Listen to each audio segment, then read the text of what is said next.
Hello and welcome to Fresh Face One Shots. My name is Joey. And I'm Jacob. And today we are back with Superman by Joshua Williamson. This is issue number 32, our second tie-in to DCKO. And of course, if you missed our latest DCKO coverage for issue number 2, that came out yesterday on the channel. Wait, yesterday, right? Yesterday was Thursday. Yeah, it came out yesterday on the channel. So today's our second tie-in for Superman. A fascinating tie-in. I'm once again finding just...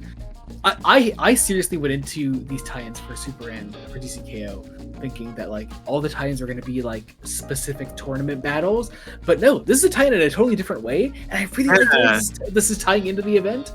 I kind of like that it's not that the tournament battles are in their own one-shot tie-ins specifically. Mm-hmm. Like it kind of distinguishes it from the classic an event comic hijacks a book and is now forcing that book to veer off in a totally different direction. Because all that really happens here, sorry, not all that happens, because of course we have the Lex to follow as well, but we're following from specifically the perspective of Superman. The title is Lois Lane as a character at Superboy Prime, and I like that. I like that it is about characters that we're intimately familiar with in this run, and seeing what they're doing during this event. And I like that. I really appreciate it. Characters who have both gone through a lot recently. And once again, as a great tie-in does, like, my god, I still don't feel like, even if I weren't reading DCKO, I still feel like I wouldn't have to read DCKO, because there's a great summary of issue 1 on the title page. I think some of it is Williamson's dialogue, obviously, narration here to really follow it on the title page. Yeah. But also, Eddie Barrows and Abel Ferreira doing the art. Like, absolutely. They are really damn good at getting a lot communicated. I'm pretty happy. In Jacob.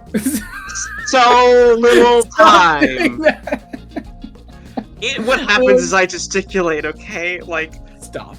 Just stop. Anyway, but you know, so yeah, I love the way that the main event of DCKO is recapped, and we can just follow Lois Lane and Superboy Prime as Lois has her powers back, and we are still flashing back a little bit to give us a little bit more context in regards to Lex and Superman and their dynamic within all of this. As well as some little hints, little further hints and reveals of what Lex has been doing. Like little bits, little tiny bits, but like those little bits are cool. You know, stuff in the Phantom Zone is cool sequences. Yeah, I like it. We have Lex organizing his Legion of Doom, essentially. We see essentially how Lex got those villains together and how he eventually got to the tournament and forced his way in there and killed them. Of course, the Joker just kind of lost himself in. Like, how fucking cool is Eddie Barrows' Joker? I usually don't like the long-haired Joker look, but this really works for me. I really like this. Interesting that you don't like long-haired Joker looks. I can be mixed on them. It depends. I historically really like Death of the Family Joker, like face cut off Joker, because that one has kind of longer hair.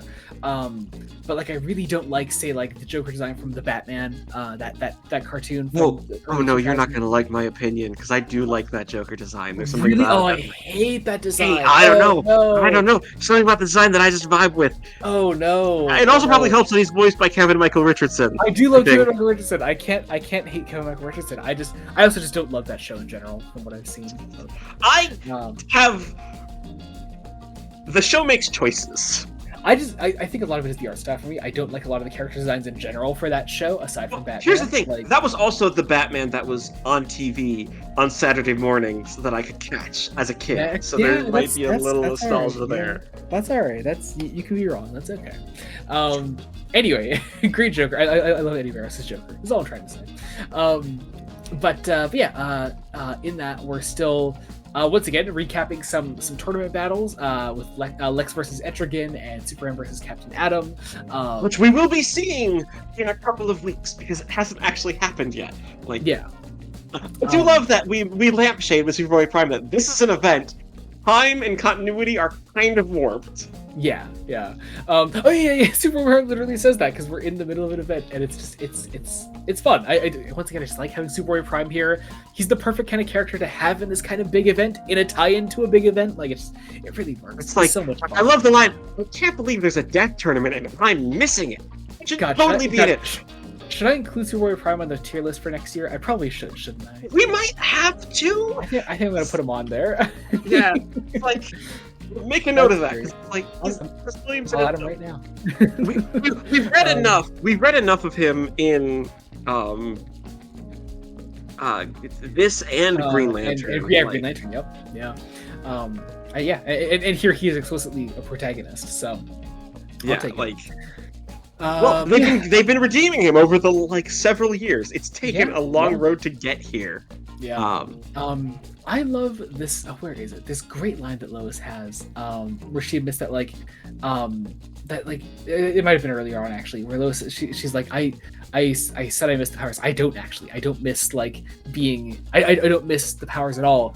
What I miss is fighting alongside you. I like being here with you. I love that line. I love that idea. Alongside Superman, that is, of course.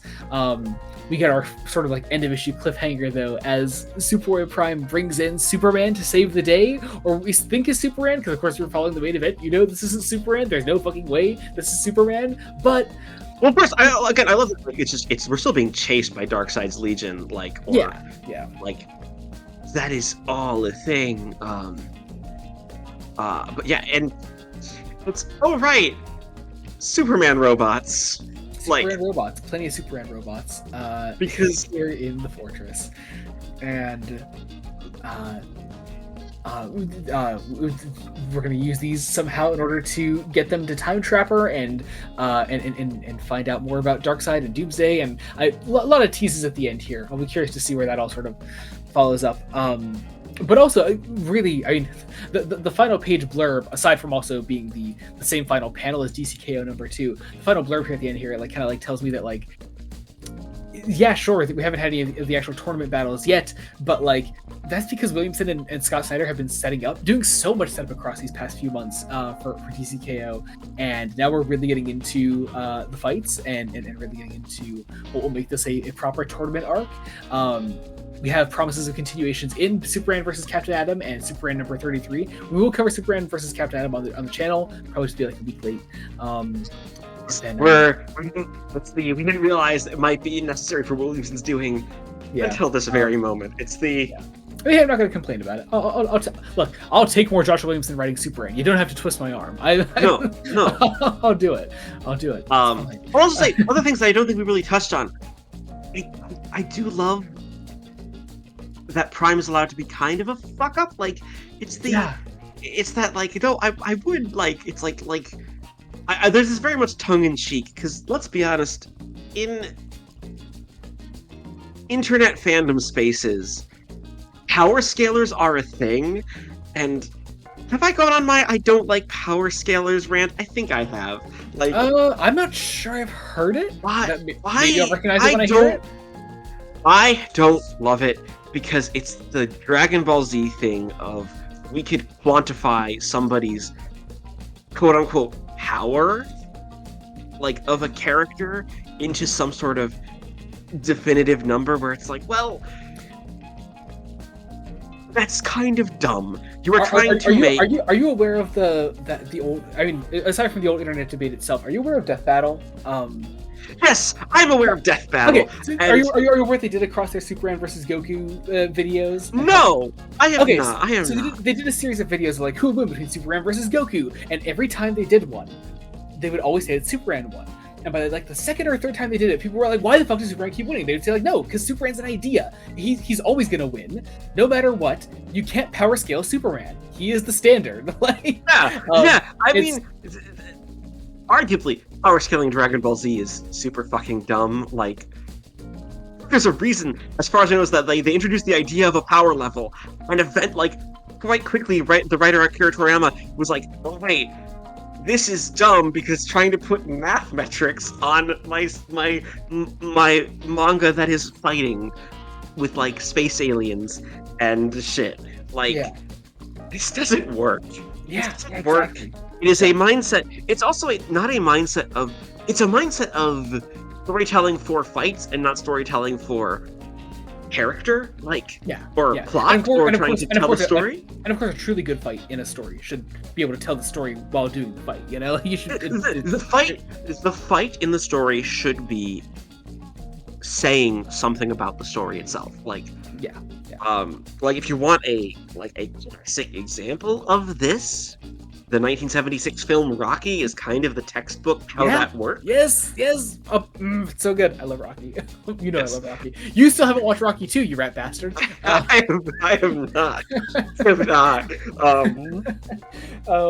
All that is to say, yeah, no, I think you're absolutely correct. And I have to say, I don't like Power Stones, and I do love that like Williamson has been poking fun at fandom, like bits of fandom that irks him through Superboy Prime, while also making Superboy Prime just this really compelling character. Like, I'm never losing sight of that, even though we are like in the middle of an event. Like, this is an event. Yeah, and it's a good event so far. I'm enjoying the event. I really am. I don't know how this man is not overworked to hell now that he is. I mean, God, on this book, even co-writing DCKO, prepping a Legion book, right? Like, yeah, and he's doing shit at Marvel too. He's doing Iron Man, I think. He's on Iron Man. Like, the guy's busy. To be fair, the guy's not as busy as he was not long before, because he was doing like Green Arrow and everything at the same time. Like there was a lot he was working on. At least now At least now he's sharing the burden with Scott Snyder. Scott Snyder, who is now also taking on a lot more DC, more than I ever thought I'd see Scott Snyder writing at DC at any given time. Snyder is writing Absolute Batman. Absolute Batman. He's doing this. He's doing DC. He's co-writing KO. He's doing the big absolute evil thing coming up. He's gonna do that big event. That's gonna be a thing. So he's all over the place right now, and he's still doing independent stuff, which I don't know how he has the time for that. How? Yeah, the guy just he's too weird. Scott Snyder is also the guy that said that promised he would never write Batman again when he was done doing Batman, and now he's back with Absolute. And he's doing such a great job with it. And David Tennant would never come back to Doctor Who after 2013. Sure. And that's the note to end this review on. Be sure to check out other Fresh Face one-shots we do, other than Superman by Joshua Williamson. We also cover Wonder Woman by Tom King, Trinity Daughter of Wonder Woman, the spin-off of Wonder Woman, Batman by Matt Fraction, obviously DCKO we're covering as well. We recently put out our video on Batman Deadpool, the second DC Marvel crossover, so check that out if you haven't seen it. Also, we are covering Unbreakable X-Men by Gail Simone, which we'll be going back to Uncanny X-Men in January. Also check out the main podcast, Fresh Face Comics. We have recently put out an episode on Alias Volume 2, Jessica Jones, that is.